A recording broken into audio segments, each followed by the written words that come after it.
sem dúvida alguma, o gosto da gente, ele tem a ver com quem te influencia, claro, com quem está ao teu redor. Se você oferece um bom prato, um bom cardápio, a pessoa aprende a ter um paladar refinado. Se você oferece farelo, a pessoa vai comer farelo e vai ter isso como parâmetro.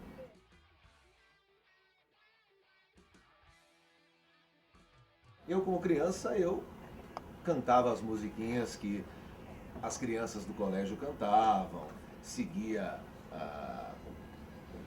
cantigas e disquinhos infantis que eu tinha, de várias historinhas dos clássicos dos irmãos Grimm, Chapeuzinho Vermelho, tinha vários. E eu gostava muito do Bozo, que na época não era nem SBT, passava na TVS, Canal 4. Eu adorava aquele programa, porque tinha os desenhos que eu gostava, não existia TV a cabo na época, então você tinha aquilo ou aquilo para assistir, eram poucas opções.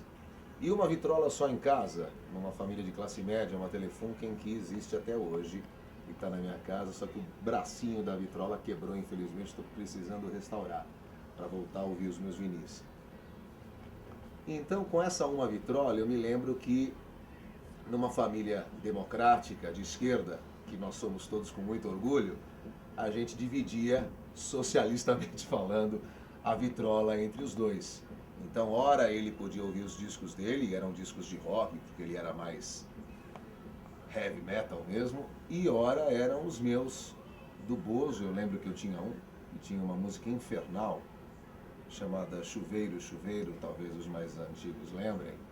Essa música era horrível, era infernal, mas era muito melhor do que os lixos de hoje, se você for comparar. Então a gente dividia. Então, ora era o Chuveiro, Chuveiro do Bozo, Sempre Rir, que era o lema daquele palhaço importado, e ora The Number of the Beast, Ozzy Osbourne, Led Zeppelin. E nessa divisão, que às vezes rolava pancadaria, não, agora é minha vez, aquele chororô do pirralho mais chatinho, que era eu no caso, existia essa disputa. Não, agora é a vez dele, ele era maior e acabava tendo que ceder mais, porque, de acordo com o ponto de vista da minha mãe, era mais fácil ele, quase um adolescente, ceder para o pirralhinho do que o contrário acontecer. Mas nas esperas, nos momentos de espera, principalmente aos sábados, que eram os dias que a gente ouvia mais música, nesses momentos de espera, eu ficava lá ouvindo aquela gritaria do Ozzy, do Iron, das bandas que ele gosta muito de Hendrix e tantas outras coisas.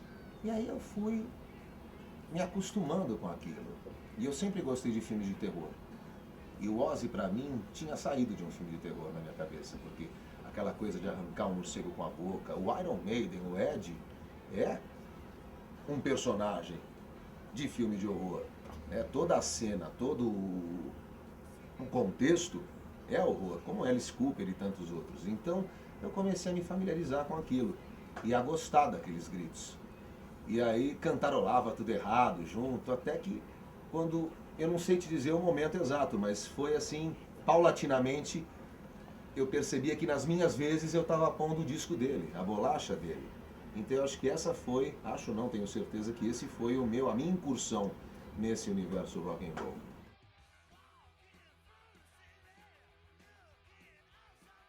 Ele é um cara, primeiro, multifacetado, como eu me considero que sou.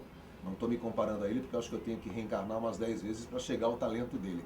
Mas eu sou multifacetado como ele. O cara é piloto de avião, é apresentador de programa de rádio, ele é professor de história, ele é sommelier, é um dos maiores vocalistas da história da música, é um divisor de águas, porque tem outros, né? Tem Paul Diano, tem tantos outros, até no Iron, mas eu acho que Bruce é Bruce, eu conheci Iron por ele.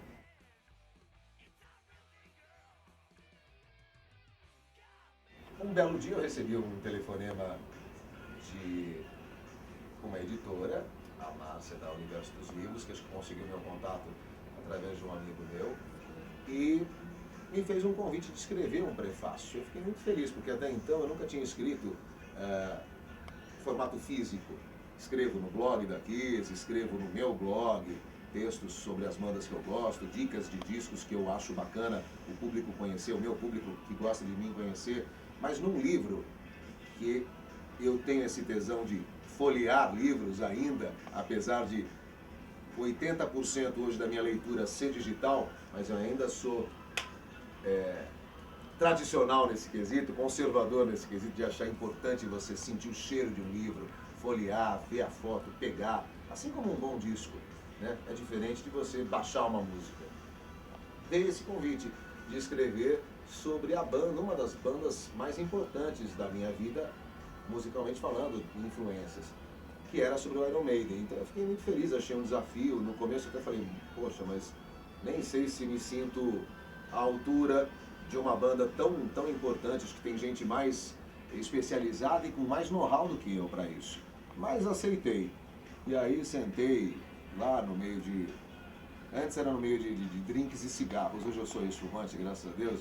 Então foi só um drinkzinho para eu sentar, me inspirar e tentar buscar as reminiscências, né? Fazer os downloads mentais da minha infância e do meu início de trajetória rock and roll. Então foi muito legal, porque eu contei, quando você está escrevendo, um filme passa pela sua cabeça, cenas, né? Você sente, não só você vê a cor da cena, você sente o cheiro, você tem paladar, saliva na sua boca, é muito louco esse processo para mim, né? Quão vivo fica na minha memória certas coisas que marcaram. Eu não lembro o que eu almocei hoje, já esqueci, acho que eu comi peixe, mas certas coisas que marcam, que tatuam você na alma, não saem. E aí eu fui lembrando, via a roupa do meu irmão brigando comigo, a expressão do rosto dele, foi muito vivo, então escrever foi muito legal. E principalmente para um livro tão bacana quanto esse, que eu já li e que eu acho indispensável para um fã de rock and roll e do Iron, porque por mais que você já conheça essas 4 décadas de história dessa grande banda, aqui tem curiosidades, tem fotos interessantes e diferentes que para quem curte é obrigatório, eu acho, ter na sua biblioteca.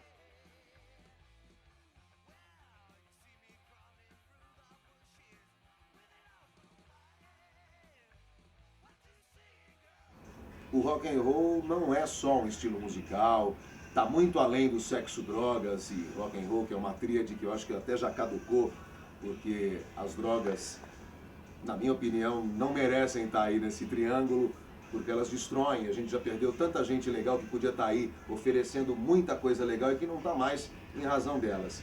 Mas o rock and roll é um estado de espírito. Então se você tem ele na alma, na veia, no seu DNA, mergulha, fuça, procura, leia muito. Esse livro é um dos que você precisa ler.